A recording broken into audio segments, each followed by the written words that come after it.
بسم اللہ الرحمن الرحیم۔ السلام علیکم۔ اشرف آسمی ایڈوکیٹ آپ کی خدمت میں حاضر ہے۔ دوستو، آپ سے گزارش ہے کہ اگر آپ نے ابھی تک ہمارا یوٹیوب چینل سبسکرائب نہیں کیا تو اسے سبسکرائب فرما لیں، بیل آئیکن کو کلک کر لیں، اور اگر ویڈیو پسند آئے تو لائک ضرور کریں، کمنٹ سیکشن میں اپنے کمنٹس دیں۔ اللہ پاک سے دعا ہے کہ اللہ پاک تمام سننے والوں دیکھنے والوں پر اپنا خاص کرم فرمائے، ہمیں رزق حرام سے بچائے۔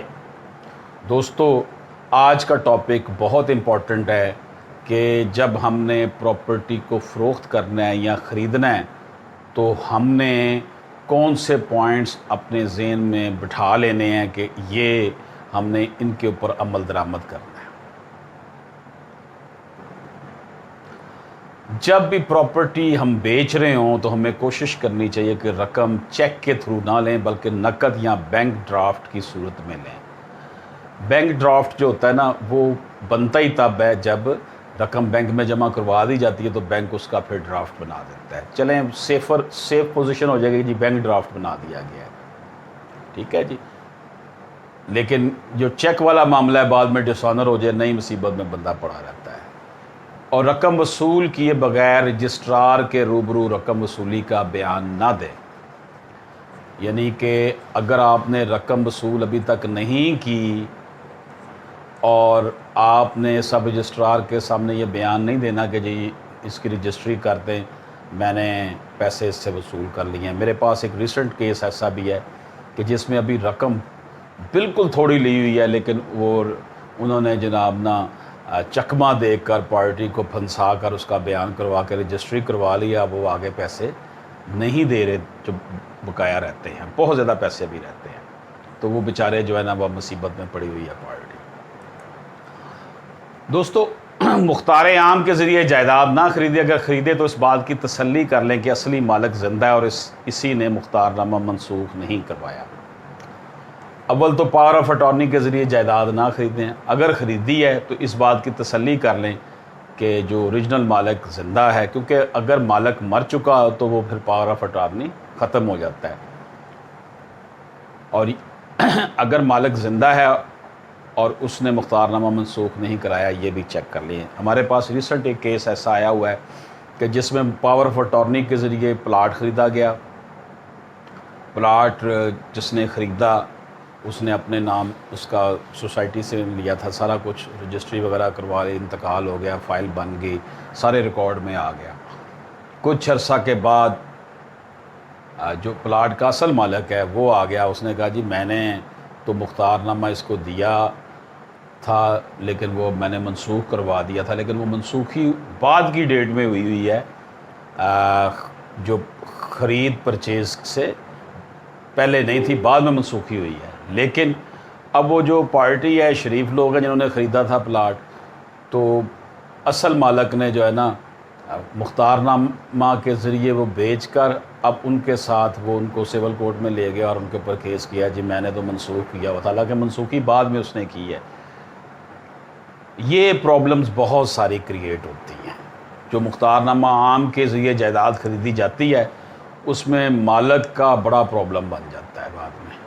مالک بے ایمان ہو جائے تو وہ اور مسئلہ ہے، وہ کہے گا جی میں نے منسوخ، اب منسوخی تو ظاہر ہے چیک کی جا سکتی ہے جی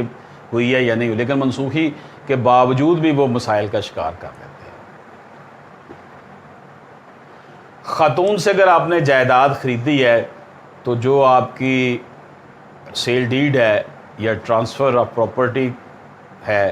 اس میں جو ڈاکومنٹ بنے اس میں خاتون کے بھائی، باپ یا شوہر کو گواہ ضرور بنائیں۔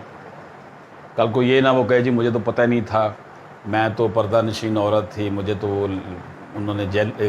جو ہے نا دھمکا کر یا مجھے مس ریپریزنٹیشن کر کے مجھے بتایا کچھ اور کر کچھ دیا، اس طرح مجھ سے یہ سائن کروا لیے گئے۔ جس سے آپ زمین خرید رہے ہیں، پلاٹ خرید رہے ہیں یا کوئی جائیداد خرید رہے ہیں تو اس کے گھر کا صحیح پتہ آپ کے پاس ہونا چاہیے کہ اس کو کل کو پکڑ سکیں۔ اکثر پراپرٹی ڈیلر بیچ میں انوالو ہوتے ہیں، اور پراپرٹی ڈیلر جو ہوتے ہیں نا وہ اپنی کمیشن لینے کے لیے دونوں طرف سے وہ کہتے ہیں جی مسئلہ ہی کوئی نہیں، میں ذمہ دار ہوں، وہ ساری اورل باتیں زبانی ہوتی ہیں، بعد میں کوئی والی وارث نہیں بنتا۔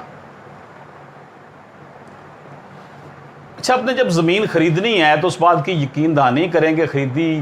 خریدی جانے والی جو پراپرٹی آپ خرید رہے ہیں اس پر کوئی کورٹ آرڈر یا کوئی اسٹے آرڈر تو نہیں لگا ہوا، وہ آپ کو پتہ چل جائے گا سوسائٹی کے آفس سے، پٹواری کے پاس سے، کہ اس کے اوپر کوئی اسٹے وغیرہ تو نہیں ہے۔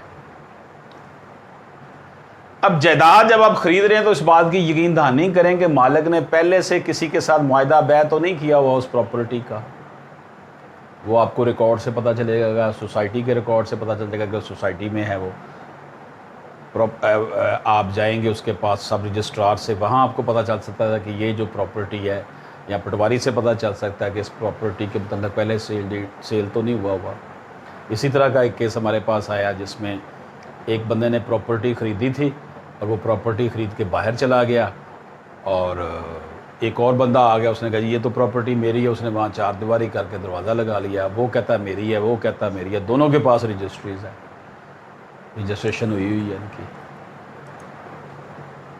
تو دوستو اس وقت صورتحال بڑی گمبھیر ہے، پراپرٹی کے معاملات میں بہت امبیزلمنٹ ہوتی ہے۔ میں آپ کو یہاں پر ایک اپنے ایکسپیرینس کی بات شیئر کروں گا کہ اگر آپ سمجھتے ہیں کہ یہ جو لین دین میں کوئی ڈاکومنٹس میں پرابلم آ گئی ہے، اس میں پٹواری کا رول ہے، سب رجسٹرار کا رول بن رہا ہے، آپ اینٹی کرپشن میں اپلیکیشن دے دیں۔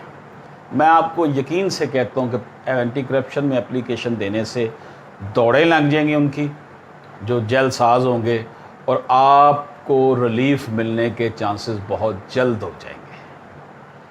بہرحال پراپرٹی کے معاملات پاکستان میں بڑے گمبھیر ہیں،